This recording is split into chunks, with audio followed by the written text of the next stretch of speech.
susunod na linggo. Mahal nating lahat at inaantay natin lahat ang kanyang paglabas at pag-uwi sa Pilipinas.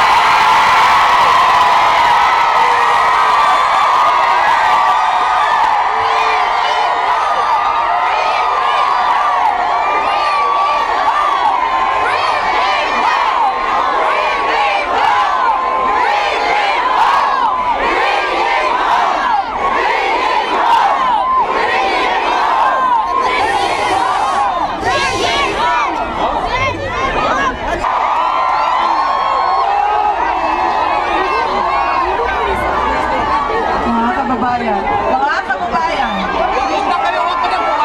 Assalamualaikum warahmatullahi wabarakatuh. Magayaw, umayong adlaw, kaninyong tanan. Naimbag na aldaw, kada kayo amin. Magandang araw sa inyong lahat.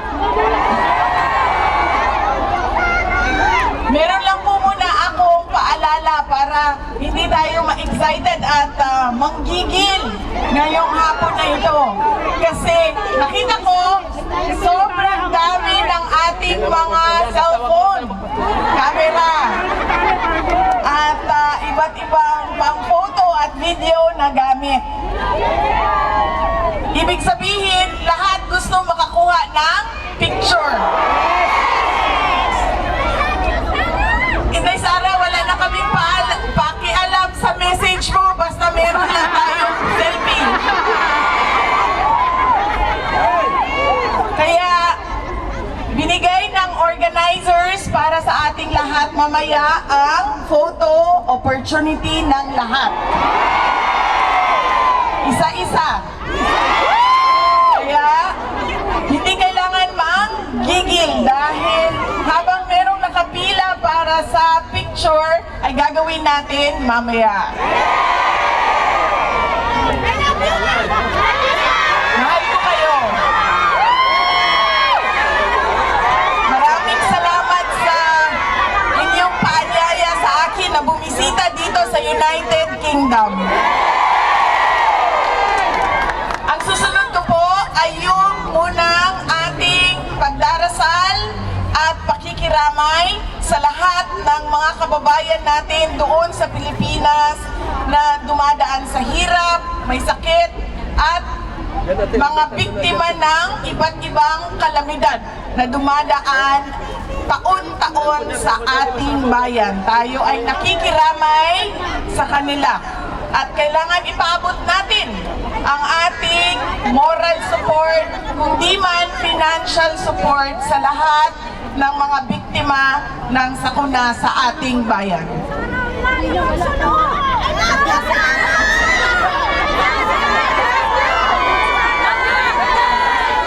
Maraming salamat, ma'am. Mahal ko din kayo.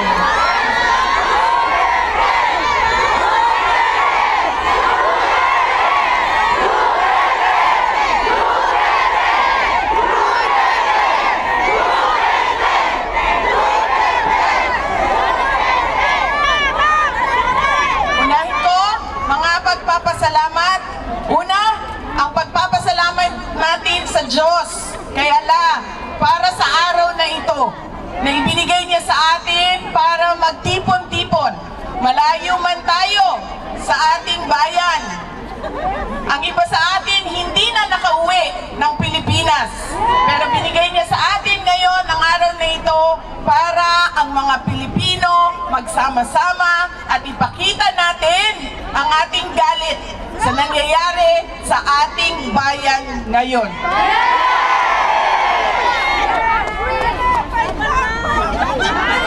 Ang susunod na pagpapasalamat ay syempre ang pagpapasalamat natin sa organizers natin at sa mga volunteers natin. Dahil kung hindi dahil sa kanilang preparation, sa kanilang organization, sa kanilang sistema, ay hindi natin magagawa ang ating programa ngayong hapon na ito. Kaya maraming salamat po sa itaas ang kamay mga volunteers, mga organizers. Maraming salamat sa inyo.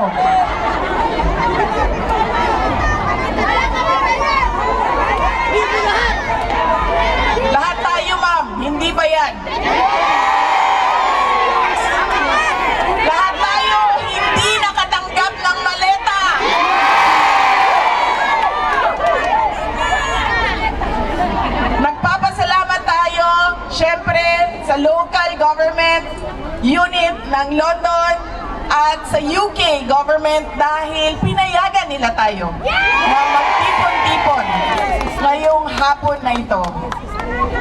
Ang susunod na pagpapasalamat ay mula sa akin para sa inyong lahat. Marami ang nagbiyahe sa iba't iba at malalayong lugar ng United Kingdom. Maraming salamat. 4 na oras, 5 oras, 6 na oras na pagbabiyahe para lang makaabot dito ngayon. Meron ang nawala sa trabaho, nag-undertime, nag-absent, nawalan ng trabaho dahil hindi pumasok, hindi na natuloy ang biyahe, hindi na natuloy ang lakad dahil ibinigay ninyo ang oras ninyo para sa ating pagtitipon ngayong araw na ito. Maraming salamat sa inyong lahat.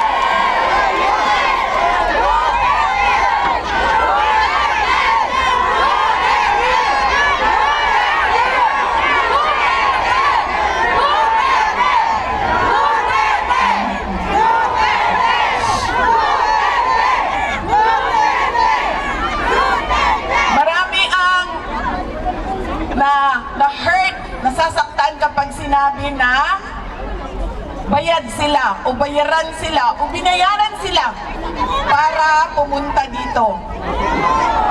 Pero babayaran ko kayo mamaya ng picture.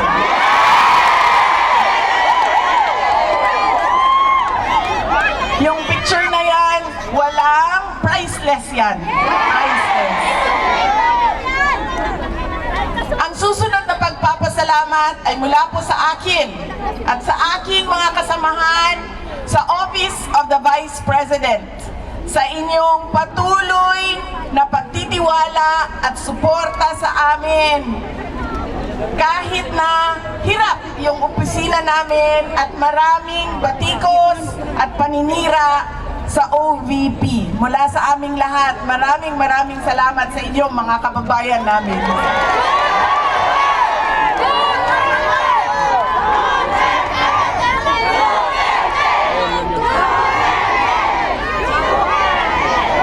Ang susunod na pagpapasalamat, makikita ko po siya sa susunod na linggo. Mahal nating lahat at inaantay natin lahat ang kanyang paglabas at pag-uwi sa Pilipinas.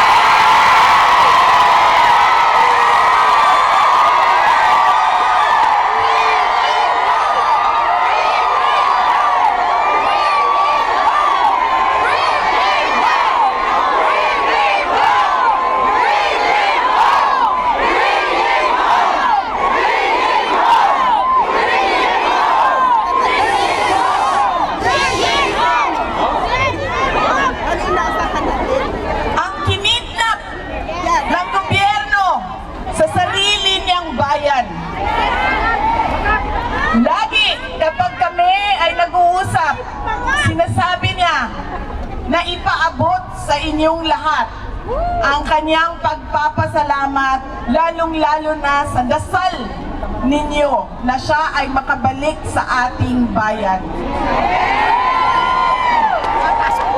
At ang kanyang pagpapasalamat sa patuloy ninyo na suporta sa kanya kahit hindi na siya Pangulo ng ating bayan.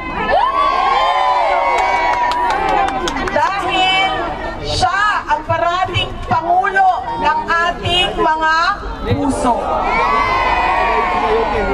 Pinapaabot niya lagi. Yes, ma'am. Hindi natin makakalimutan ang kanyang sakripisyo na ginawa para sa ating bayan. Pinapaabot niya ang pasalamat sa inyong lahat. Ang susunod na pagpapasalamat gikan sa amo ang pamilya. Ang pamilya Duterte. Dako kaayo mi og utang nga kabubuton kaninyong tanan mga kaigsuonan namo sa higayon na ginahatag ninyo kanamo nga makaserbisyo sa ato ang nasod. Mga isa pa yan. Napakalaki ng utang na loob namin sa inyo mga kababayan sa pagkakataon na ibinibigay ninyo sa amin na makapaglingkod sa ating bayan. Alam ninyo, ang lakas ng pamilya namin hindi galing sa posisyon namin sa syudad ng Davao. Dahil sobrang dami sa ating mga Pilipino ang merong iba't ibang posisyon.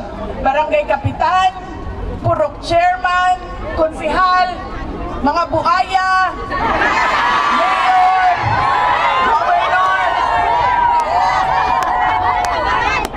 Sobrang dami ng merong posisyon. Hindi galing sa apelido. Dahil lahat naman tayo may pangalan, may apelido. Ang totoong lakas namin ay galing sa inyo. Nakikita ninyo ito? Ang pagtitipon natin ngayong hapon na ito, ito ang lakas ng aming pamilya. Kaya nagpapasalamat kami sa inyong lahat dahil hindi ninyo kami iniiwan. Noong hindi pa Pangulo si President Duterte, nandiyan na yung suporta ninyo. Nung naging Pangulo siya, buong-buo ang suporta ng taong bayan.